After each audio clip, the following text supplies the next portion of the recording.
ready? Yeah, I'm ready. You ready? Okay, so it's a vintage Meyer mouthpiece, not a Van Doren reed, which I prefer. It's a Rico Royale, but not a bad reed. It's just what I have in the band room. But anyway, I'll play a little classical thing here for you.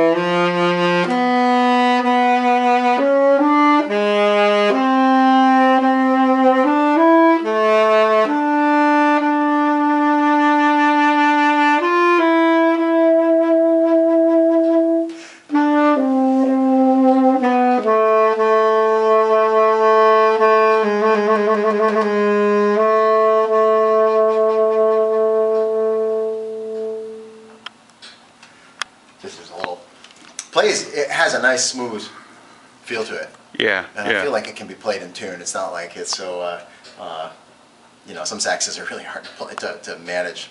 It feels like a lot of other Mark 6s I've played. Cool.